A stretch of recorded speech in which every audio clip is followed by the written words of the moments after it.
ओम नमः शिवाय। आप सबको बहुत बहुत शुभकामनाएं हैं, आशीर्वाद हैं। आप सब के लिए खुशखबरी है।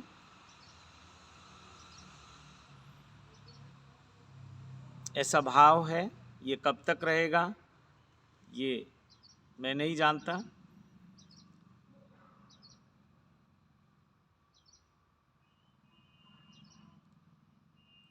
जो भी लोग शिव कृपा योग के साथ जुड़ना चाहते हैं उनका स्वागत है। जो लोग सत्यम शिवम सुंदरम के मार्ग पे चलना चाहते हैं, साधना करना चाहते हैं, उनका स्वागत है। जो लोग मुझसे साधना में कुछ मार्गदर्शन चाहते हैं उनका स्वागत है।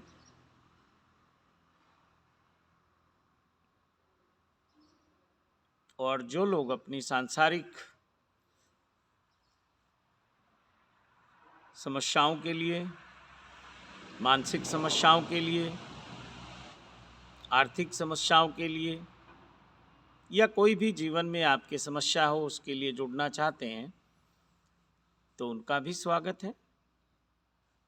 शिव कृपा योग में कोई शर्त नहीं है, सभी का स्वागत है। लेकिन सबकी समस्याएं अलग अलग हैं। किसी की आर्थिक समस्या है, किसी की पारिवारिक समस्या है, किसी की सामाजिक समस्या है, किसी की व्यापारिक समस्या है, किसी की आर्थिक समस्या है, या किसी की आध्यात्मिक समस्या है, किसी की मानसिक समस्या है। तो शिव कृपा योग में सबका कुछ ना कुछ निदान है, कुछ उपचार है, और ये बहुत सात्विक तरीके से है। माना कि ये जगत त्रिशक्ति से चलता है, जिसमें तामसिक शक्तियाँ भी हैं, राजसिक भी हैं और सात्विक भी हैं।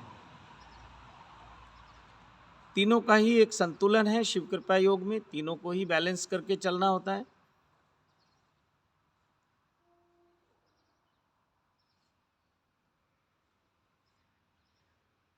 तो सबके लिए साधना है, सिद्ध मंत्रों की साधना है, ध्यान साधना है। उस ईश्वर की कृपा कैसे हमारे ऊपर बनी रहे उसकी भी एक साधना है, प्रक्रियाएं हैं। तो बहुत बहुत तरह की साधनाएं शिव कृपा योग में हैं, लेकिन हर व्यक्ति के लिए साधना अलग है। जैसे कहते हैं ना कि गुरु की जो शिक्षा है वो हर शिष्य के लिए अलग है, इंडिविजुअल है। अगर कोई गुरु आपको हजारों की भीड़ में बैठा के कोई शिक्षा दे रहा है तो ये बस बाहर बाहर के उपदेश हैं, ये सब आप जानते हो। गुरु हर शिष्य को उसके स्तर के अनुसार, साधना का क्या स्तर है उसके अनुसार उसको उपाय बताता है, उपचार बताता है, निदान बताता है, साधना बताता है, मंत्र बताता है, ध्यान बताता है, जो भी है उसके अनुसार बताएगा। नहीं तो आप लोग बहुत ज्ञानी हैं, अभी अनुभव जमीन का नहीं है, बात आसमान की करते हैं, क्योंकि पढ़ा हुआ है, सुना हुआ है। समस्याएं हैं नहीं, आपने इकट्ठा कर लिया है। तो कैसे उन समस्याओं से अपने आप को अलग करना है, ये एक समझ है, एक प्रक्रिया है। कई बार कोई हमें समझा देता है, बात समझ आ जाती है, प्रॉब्लम फिनिश, समस्या समाप्त। तो इतना ही तो खेल है इस दुनिया में। कहीं कुछ समस्या है, कोई पर्दा है, कोई उस पर्दे को हटा देता है, उस पर्दे को हटाने की प्रक्रिया बता देता है और समस्या समाप्त। इतना ही तो है।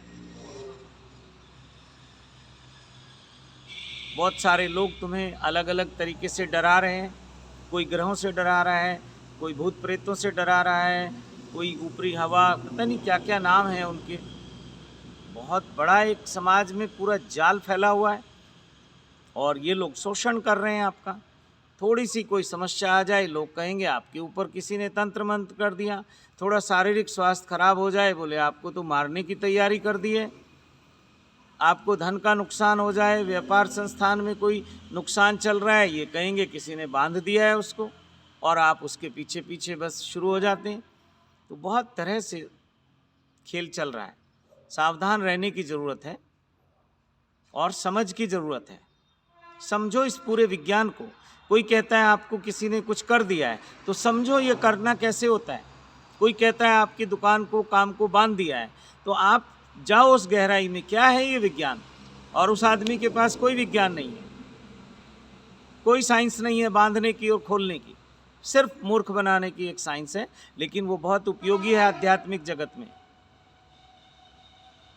तो ये आपको देखना है, आप कहाँ खड़े हैं।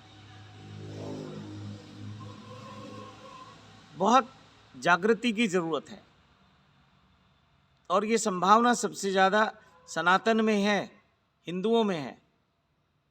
लेकिन हिंदुओं से ज़्यादा भटकी हुई कोई कौम नहीं है। ये भटकते भटकते कहाँ निकल जाएं कुछ नहीं पता, किसके पीछे चल पड़ेंगे कुछ नहीं पता। और इतने,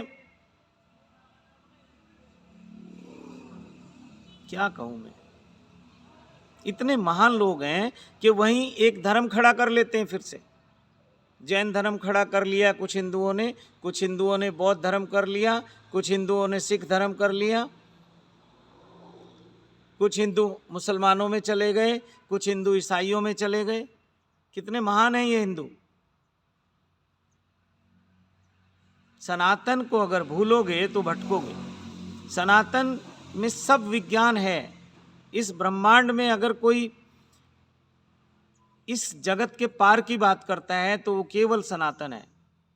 पारलौकिक जगत की अगर कोई बात करता है, पराशक्तियों की अगर कोई बात करता है, मृत्यु के बाद की अगर कोई बात करता है, तो वो केवल और केवल सनातन है, सनातन विज्ञान है वो।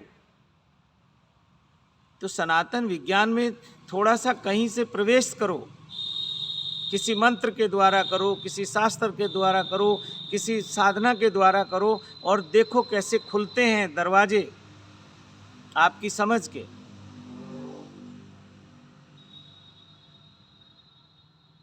तो चलिए इस पे कभी चर्चा करेंगे, अगर महादेव की आदेश होगा तो।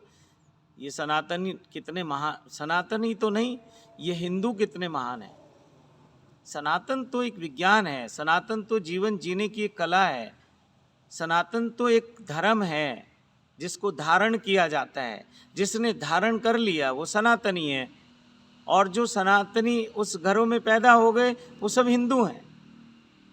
ये स्वयं के धारण करने की बात है। माता पिता सनातनी है तो जरूरी नहीं कि हम भी सनातन को समझते हों या हम भी सनातनी हैं। हिंदू तो हैं हम, लेकिन हिंदू कितने महान हैं ये आप चारों तरफ देखो, अपने चारों तरफ देखो। फिर भी संभावनाएं बहुत है, बहुत सारे लोग खोज में लगे हुए हैं, लेकिन कोई किसी के पीछे लगा है, कोई किसी के पीछे लगा है, कोई किसी का झंडा लेकर बैठ गया, कोई किसी का झंडा। अरे आपको अभी किसी का कोई झंडा नहीं उठाना, आप कोई कार्यकर्ता थोड़ी हो। आपने ये ना सोचना कि राजनीतिक पार्टियों में ही कार्यकर्ता होते हैं, धार्मिक संगठनों में भी कार्यकर्ता होते हैं। आप कार्यकर्ता ही बने हुए हो, चले थे उस सत्य को जानने, उस सनातन को जानने, और कार्यकर्ता बन गए कुछ पार्टियों के, संगठनों के। धार्मिक भी पार्टियां हैं, ये संगठन है।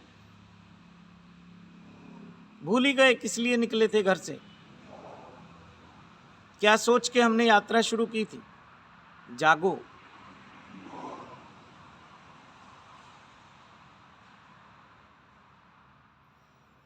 तो इसी के साथ वाणी को विराम देता हूँ, और आप सबका स्वागत करता हूँ। जो भी जाना चाहते हैं, जुड़ना चाहते हैं, आइए।